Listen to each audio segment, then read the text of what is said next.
Welcome to our channel. And today, I'm asking you to do something difficult. Forget what you think you know about Pablo Escobar. Because today, I will tell you everything. From the very beginning to the very end. Not what Netflix told you. Not what the news told you. Not just the big headlines. But the full story. The small details. The real emotions. The true reasons. Why a poor boy from a broken town became the most powerful and dangerous drug lord in modern history. And why millions of people still talk about him, decades after his death. This is not just a story. This is a lesson about power, about fear, about ambition, about consequences. This is the story of a man who built his own kingdom and destroyed it with his own hands. But there's something even more important. While listening to this story, you will also improve your English, because I will speak slowly, clearly, and in very easy English, made specially for beginners. So this is not just entertainment. This is your English listening practice, your motivation, and your history lesson, all in one. So sit back, turn off all noise, and get ready for a journey so powerful. You will feel every second of it. Let's begin the story of Pablo Escobar. Part 1. The boy who wanted everything. The year was 1949.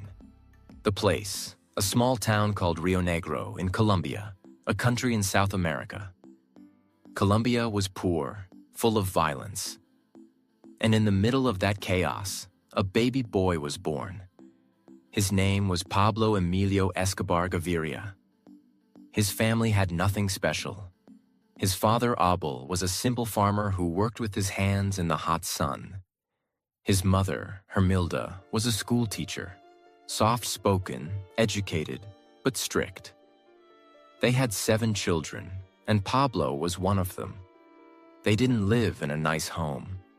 There was no electricity most of the time, no clean water, no safety, just dust, noise, and fear. But even when he was a small child, Pablo's eyes were different. He didn't look sad like the other poor children. He looked like he was thinking. Pablo was not a genius. He was not the top student. But he had something stronger, a hunger for more. At school, he would listen, but not to the lessons. He watched the rich boys, their shoes, their watches, their bags. And one day, he whispered to his friend, "One day, I'll have more than all of them." He was only 10 years old, but the fire had already started. At that age, he began selling old stamps, cigarettes, and even fake lottery tickets. But the most shocking thing? He would go to the cemetery, steal the tombstones, clean them, and resell them to funeral homes. He used acid to remove the names from the stone, then carved new ones. He was a child, but he was already learning how to manipulate, steal, sell, and survive. His mother found out. She beat him, she screamed. But Pablo looked her in the eye and said, "One day you'll thank me." That day never came. But his journey had already begun. When Pablo was a teenager, the family moved to a larger city, Medellin. This city would later become famous across the world. Why? Because of him. In Medellin, Pablo saw both worlds. The beautiful, rich neighborhoods with cars, light, and music.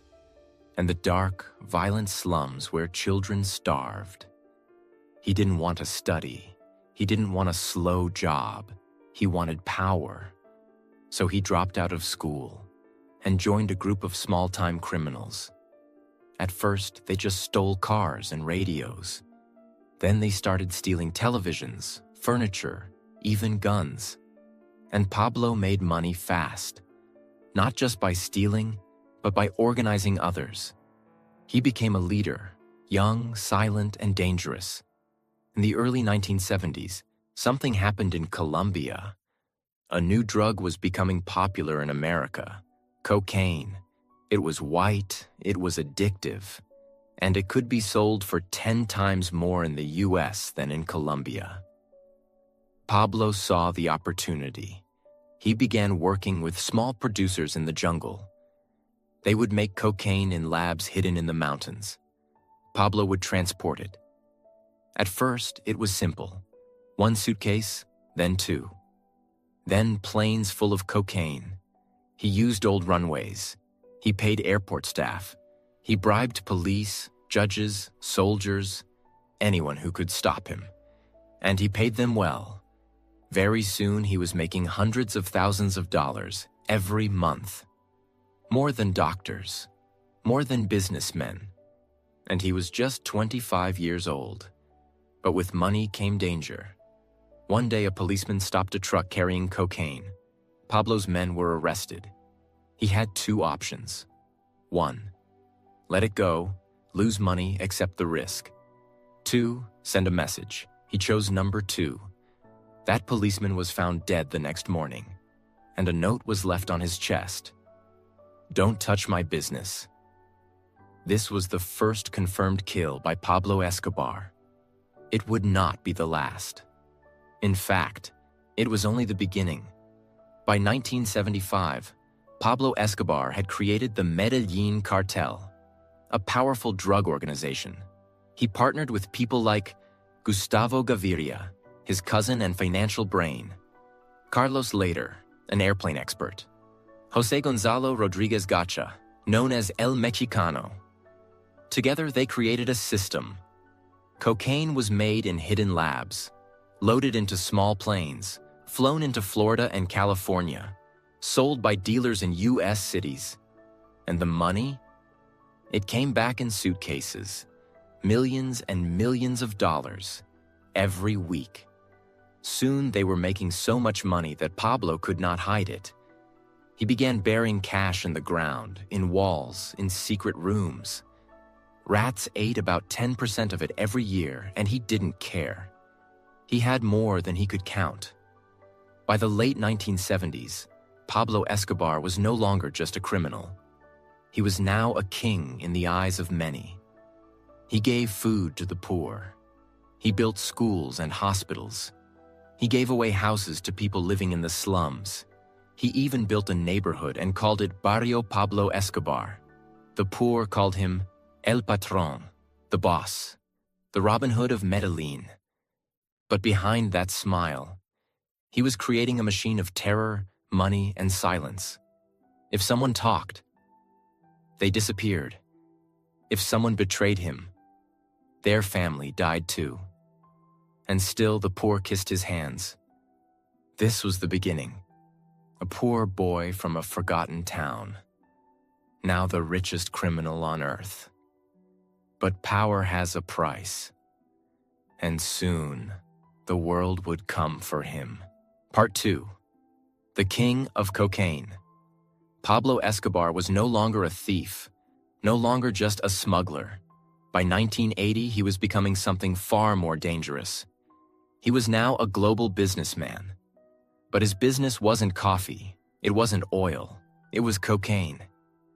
And the world wanted more. In the late 1970s and early 1980s, Pablo Escobar turned cocaine into a global industry. He made it faster, cheaper, and more powerful. But most importantly, he built a transport system that no one had ever seen before. He used small airplanes that flew under radar, boats that crossed oceans at night, submarines built by engineers, even mules, poor people who carried cocaine inside their bodies on planes. But the real secret?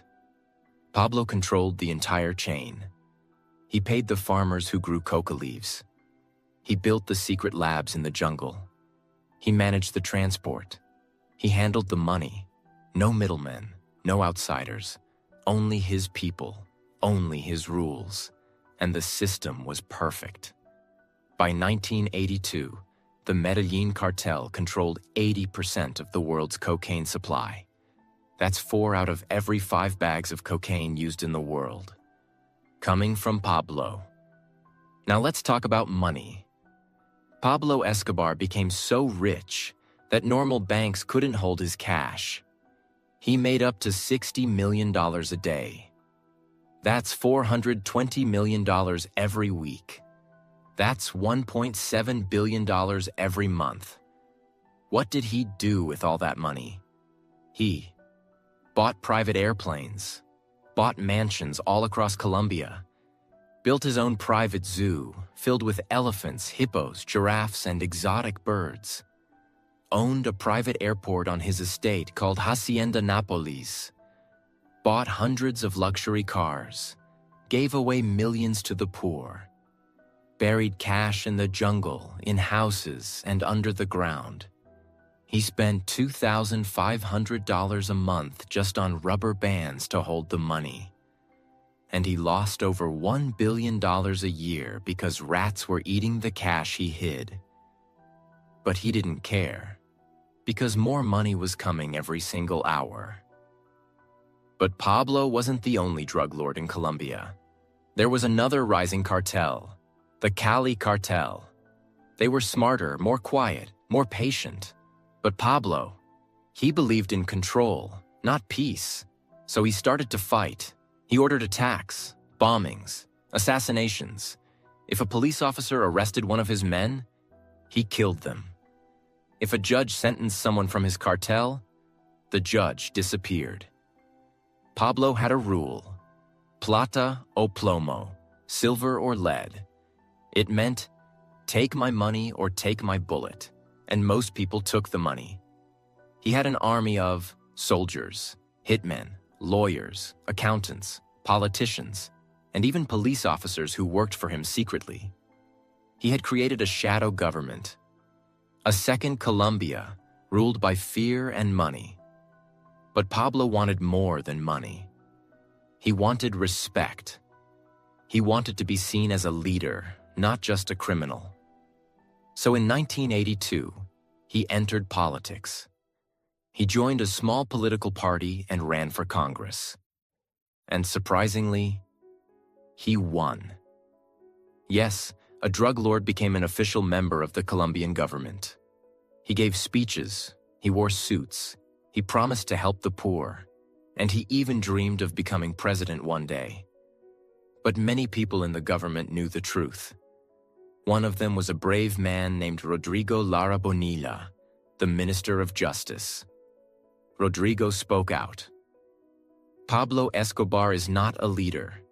He is a murderer, a criminal, a drug trafficker. And Pablo? He felt humiliated.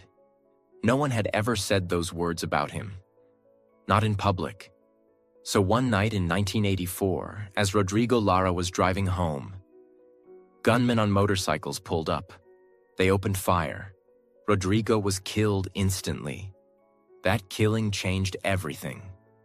The government finally opened its eyes. Pablo Escobar was not just a politician. He was the biggest criminal in the world. The people were scared. The rich moved to other countries. The poor stayed silent. And Pablo, he declared war. He bombed police stations. He placed car bombs in cities. He ordered the killing of judges, journalists, mayors, even presidential candidates. From 1984 to 1993, over 4,000 people were killed in violence related to Pablo Escobar. He even placed a bomb inside a passenger airplane, killing 107 innocent people, just to kill one man he believed was a spy. The world was now watching. The United States sent the DEA, Drug Enforcement Administration. Colombian police built special task forces. New laws were created. Pablo became enemy number one. But he still had power, because the poor still loved him. Now let's talk about something strange. Pablo Escobar, the killer, the criminal, was also a father and husband. He married a woman named Maria Victoria when she was just 15. He was 26. They had 2 children. Juan Pablo Escobar later changed his name to Sebastián Marroquín. Manuela Escobar, his daughter. He gave them everything. His daughter loved unicorns, so he built a life-size unicorn for her birthday.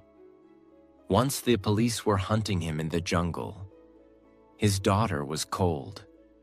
So Pablo took $2 million in cash and burned it in a fire just to keep her warm. He told his son bedtime stories, played with him in the garden, built a house just for his kids to play in. But the moment he left the house, he became a killer again. This double life made him more dangerous. He could smile at home and order a bombing in the next room. Year was 1991. Colombia was bleeding. Bombs had exploded in cities. Politicians were dead. Police officers were buried. People were scared to walk outside. And in the middle of all this fear, one man still had power: Pablo Escobar. But the government was under pressure. The United States was watching. The people were shouting, "Do something, stop the violence." So the Colombian government made a deal that shocked the world. They told Pablo, "Stop the war, stop the bombs, and we won't send you to the US, but you must go to prison here in Colombia." And Pablo said, "Fine, but I will build the prison myself." They agreed. Yes, the government let a drug lord build his own prison. And what he built was not a prison. The prison was called La Catedral. But it didn't look like a prison. It looked like a luxury resort on a mountain. It had a giant living room with leather sofas, pool tables, satellite TV, a bar, a waterfall, a gym, a jacuzzi, beautiful views of the city below. It even had a private disco club where Pablo invited his friends, women, and music bands. He slept in a king-sized bed, wore soft pajamas, and ate food made by his personal chef. There were no guards from the government. Only his men were allowed inside. If police tried to enter, they were stopped by armed cartel members outside the gates. La Catedral was not a prison. It was a fortress, a palace, a place where Pablo continued running his drug empire without fear. Even though he was in prison, Pablo was still the boss of the Medellin cartel. He continued, giving orders, sending drugs across borders, killing enemies, collecting money, meeting with cartel leaders. From his office inside the prison, he made phone calls. He signed deals. He punished traitors. Once, he invited 2 cartel members who had stolen money from him. He brought them inside La Catedral, offered them drinks, smiled. Then he tortured them and had them killed inside the prison walls. Their bodies were never found. Even inside prison, no one was safe from Pablo. At first, the Colombian government pretended everything was okay. They said, "Look, Pablo is in prison. The violence has stopped." But after some months, news started leaking. Journalists reported Pablo was running the cartel from inside. He had full control. He was receiving guests and holding parties. He had killed people inside the prison. The United States was furious. They said, "This is not justice. This is a joke." Under international pressure, the Colombian president, Cesar Gaviria, made a decision. He sent special forces to move Pablo to a real prison. But Pablo found out before they arrived. He called his most trusted bodyguards. He gave quick orders. And on a foggy night in July 1992, Pablo escaped.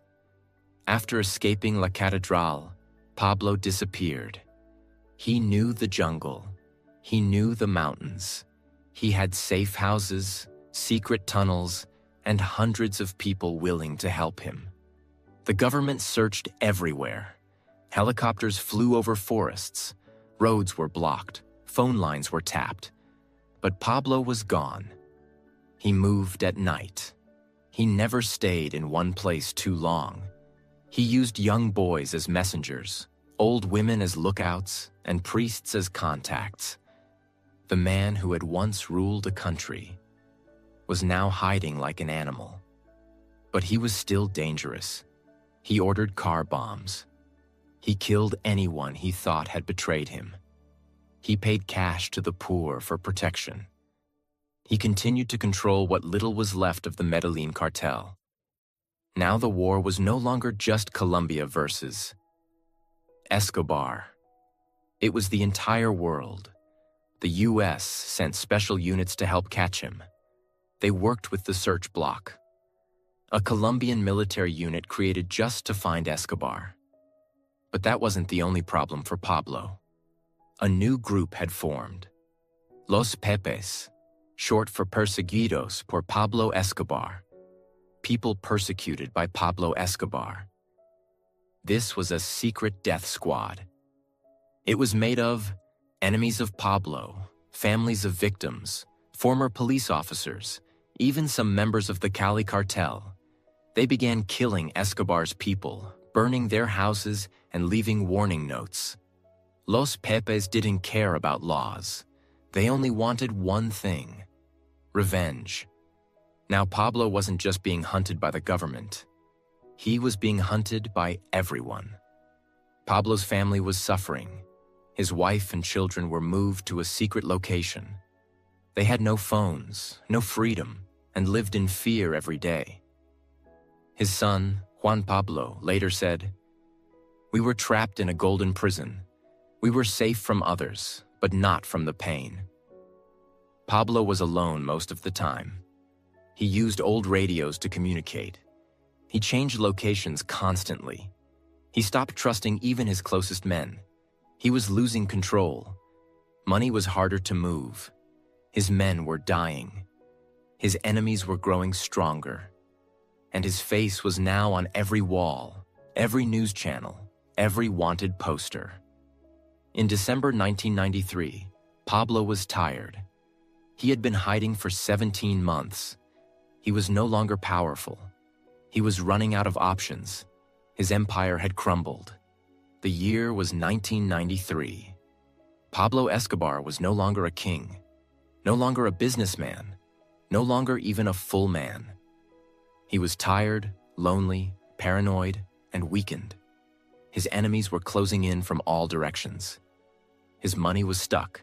His people were disappearing. His power was broken. But the most dangerous part? He still had pride. Pablo had been running for over 500 days. He moved from one house to another, changing location every few nights. Most of these places were old apartments in middle-class neighborhoods. Small, quiet, and safe-looking from the outside. The house where Pablo stayed on December 2nd, 1993, was on Calle 93, in the city of Medellin. It was a 2-story home. Simple, no big security, no guards at the door, just Pablo and his most loyal bodyguard, Álvaro de Jesús Agudelo, also known as El Limón. Pablo chose this house for a reason. It was ordinary, and in this moment, he wanted to disappear into the crowd. But he made one final mistake.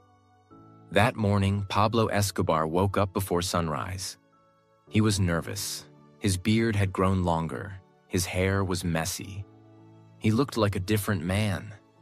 He didn't eat much. He sat silently in a chair, looking out of the window, watching the city he once ruled. Then, around 9 a.m., he picked up the phone. He called his son, Juan Pablo, who was in hiding with his mother and sister. The call lasted just a few minutes. They spoke in code language to avoid being tracked. He told his son, "Take care of your mother. Be strong. This will all be over soon." It was not a long call. It was not emotional. But it was a call from a father who knew he was running out of time. And he didn't know that the search block, the special Colombian police team, was listening. They had tracked his location using radio triangulation technology. 3 antennas around the city had detected the signal. And now, They knew exactly where Pablo was hiding. The search block didn't waste time. By 12:30 p.m., 8 vehicles carrying over 50 armed officers began moving toward Calle 93. Leading the operation was Colonel Hugo Martinez, the man who had hunted Pablo for years. He had worked with U.S. Delta Force, the DEA, and CIA. But this final mission was all Colombian.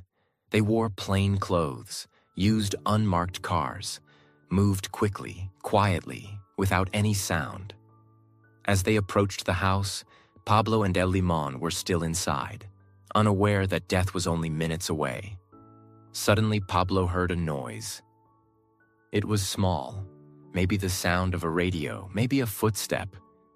He walked to the window and saw men moving outside, slowly and carefully. He didn't panic, but he knew. He looked at El Limon and said, "We have to go now." They ran to the back room and climbed out of a small bathroom window that led to the red-tiled rooftop of the building. The sun was strong, the rooftop was hot, and the city was quiet. Too quiet. But the police were already there. Pablo and El Limon ran across the rooftops, jumping from one house to another. They thought they could escape, like they had many times before. But this time, there was no way out. Officers surrounded the area. Snipers took position. Guns were aimed. A voice shouted, "Está ahí, he's there, move!" Gunshots began. El Limon was hit first. He fell to the rooftop dead, his blood running down the tiles. Pablo kept running. He was shot once, in the leg, then in the torso, but he kept moving. He fell near the edge of the rooftop. Then came the final bullet, a shot that went through his right ear and out the other side of his head. That bullet ended the story of Pablo Escobar at exactly 1:20 p.m. He died just one day after his 44th birthday. His body lay there, silent, still, no longer powerful. The police walked up to the rooftop. They looked at him. They checked his pulse. He was gone. They took photos, smiled, some even celebrated, because for them, this was the end of a nightmare. After more than 10 years of war, bombings, and death, Pablo Escobar was dead. The news spread like fire. TVs showed his picture. Radios shouted, "The king of cocaine is dead. Pablo Escobar has been killed. Colombia is free." The people in power cheered. The government said, "Justice has been done." The United States said, "We are proud to have supported this mission." But in the streets of Medellin, something else was happening. Thousands of poor people cried. Yes, cried. Because for them, Pablo Escobar was more than a criminal. He had built homes, hospitals, schools. He had given money, food, medicine. They didn't care about the cocaine. They remembered the man who gave them dignity. Over 25,000 people came to his funeral. The graveyard was full of mothers, children, families, saying goodbye. Some kissed his photo. Some whispered prayers. Some just stood silently. Not sure what to feel. Pablo Escobar's death didn't end drug trafficking, but it ended an era. The Medellin cartel collapsed. The Cali cartel rose for a while, then fell too. New gangs appeared. New criminals took over. But none were like Pablo. He had become a myth, a legend, a man who was loved and feared, who could give you money or take your life in 1 second. Today, tourists visit his old homes. TV shows like Narcos tell his story. Books are written, podcasts are made, songs are sung. But the real Pablo Escobar is now buried in a grave with a stone that says, Pablo Emilio Escobar Gaviria, 1949, 1993. Love cannot be hidden. Pablo Escobar was dead, but his empire was not. His death left behind questions. Big questions, dangerous questions. Who would take his place? Where did all the money go? Would peace finally come? The answers were not simple. Because even after his death, Pablo's shadow was everywhere. When Pablo Escobar fell on that rooftop in December 1993, the world thought it was over. But inside the Medellin cartel, there was confusion, panic, and fear. Who would lead now? Who would protect them? Who would take revenge? Some cartel members tried to escape the country. Some started fighting each other. Others tried to join the Cali cartel, which was still powerful at that time. And then came the hunters. The government, the police, and most dangerously, Los Pepes, began tracking down anyone connected to Pablo. They burned houses, they attacked families, they wanted no survivors. So even after his death, people kept dying. It was not peace, it was revenge. Where is the money? Pablo Escobar made billions of dollars. Some say more than 30 billion US dollars in total. So when he died, the world asked one question. Where is all that money? And the truth? Even today, nobody knows for sure. Let's understand why. Pablo Escobar didn't keep money in banks. He didn't trust anyone. He hid his cash in walls, ceilings, abandoned houses, fields, plastic drums buried underground, even inside water pipes. His most trusted men would bury the money in secret places, often without maps. Many of them were later killed, and their secrets died with them. Some of the hidden money was found years later. In farms, in forests, in hidden rooms behind fake walls. But most of it, still missing. There are rumors of entire mountains in Colombia hiding millions of dollars. Locals still dig in fields, hoping to find one of Pablo's lost treasure vaults.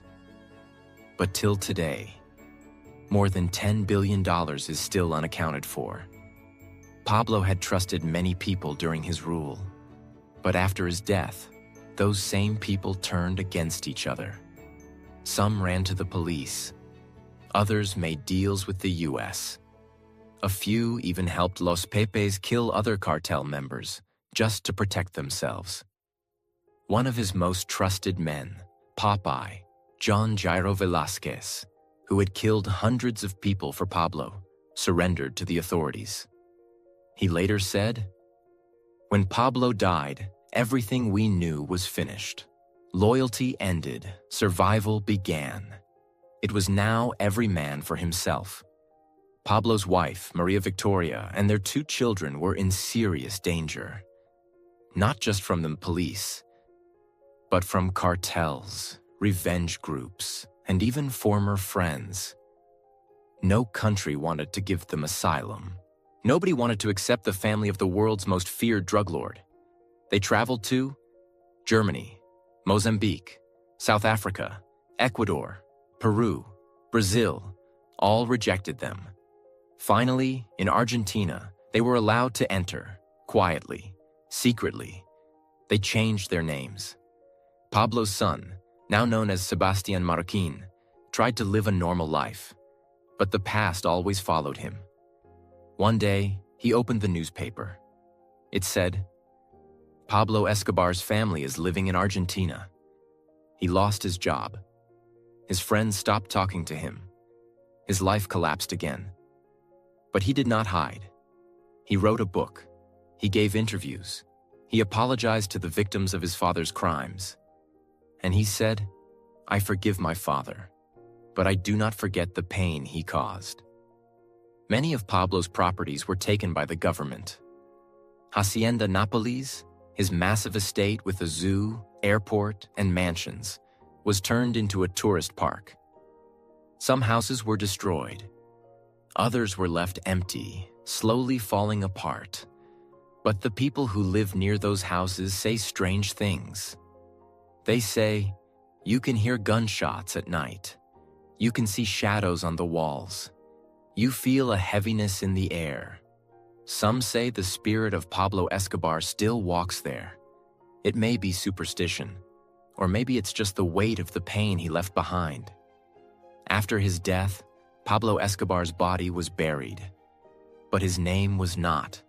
His name continued to live in books, in music, in movies, in stories, in the minds of the poor, in the anger of the rich, in classrooms, in prisons, in politics, everywhere. He became a ghost that never left. Many years after his death, the world was still asking one question. Who was Pablo Escobar really? And the answers came in many forms. In 2015, the Netflix series Narcos was released. It became a global hit. People in over 100 countries watched it. Millions became curious about the man behind the name. After that, more shows, movies, songs, and documentaries followed.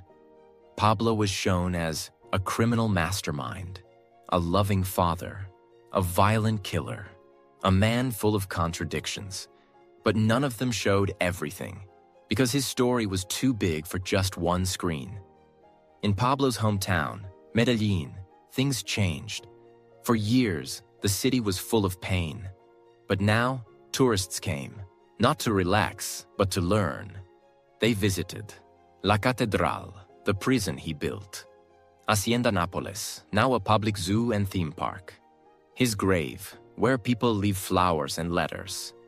Some tours were called narco tours. They showed places where Pablo had lived, ruled, killed, and hidden. But this brought a problem. Many Colombians said, "We don't want tourists to admire a criminal.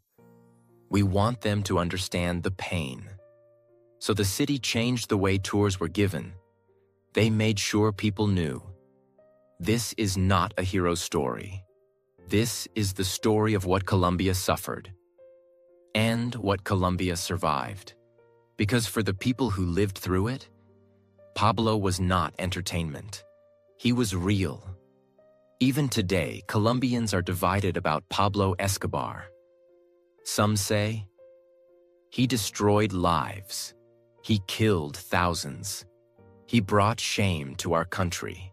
Others say, he helped us when no one else did. He gave us homes, food, and hope. And many say, we just want to forget. But forgetting is not easy, because his face is still printed on t-shirts. His name is still written on walls. His story is still taught in schools and universities. He is still the most searched Colombian name in history. Even people who hate him know this. No one changed Colombia more than Pablo Escobar. After his death, the Medellin cartel disappeared. The Cali cartel lasted only a few more years. Mexico became the new center of the cocaine business. Smaller gangs in Colombia continued his business, but without his power. In schools, he is studied as a lesson in criminal networks, a case of political corruption, a study of fear, power, and economics. His name is now found in college courses, in rap songs, on perfume bottles, even on restaurants and bars, though most of them change the spelling. It shows one thing clearly. Pablo Escobar is not forgotten. Let's now focus on what really matters. The lessons. Because this is not just a story. It's a mirror of the world we live in. Here are the most powerful lessons his life teaches us. 1. Power without peace destroys everything. Pablo had more money than kings. He controlled judges, politicians, police. But he had no peace. He lived in fear. He died hunted. His family was ruined. Power means nothing if it destroys the people around you. 2. Fear can control a country. But only for a while. For years, Pablo ruled Colombia through fear. People stayed silent. But fear doesn't last forever. In the end, fear turns to anger. And anger brings collapse. 3. You can be loved and hated at the same time. He gave homes to the poor. He killed children of the rich. He fed hungry people. He placed bombs in hospitals. He was not black or white. He was both. And that's why the world is still confused by him. 4. Your choices will follow your family. Pablo's son did nothing wrong. But for years, he was blamed. He changed his name. But he couldn't escape the shadow. What you do today will follow your family tomorrow. Make choices you won't be ashamed of. 5. Criminal empires always fall. No matter how big, no matter how rich, no matter how smart, every criminal empire ends in death, jail, fear, or loneliness. Pablo's end was not in a palace. It was on a dirty rooftop, running from people he once controlled. That is the truth. Pablo Escobar was not just a drug lord. He was a storm. He was a mystery. He was a lesson the world still doesn't fully understand. He changed Colombia. He changed the drug trade. He changed history. Thank you for watching this full story. We didn't tell this to support him. We didn't tell this to hate him. We told this story to show the truth. Exactly how it happened. Because behind every name in history, there are people, families, pain, and lessons.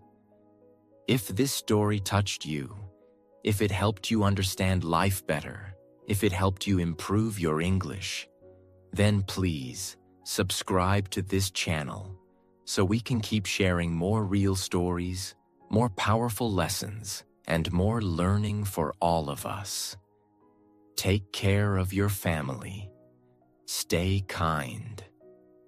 And never forget the lessons of this story. See you in the next video. Goodbye.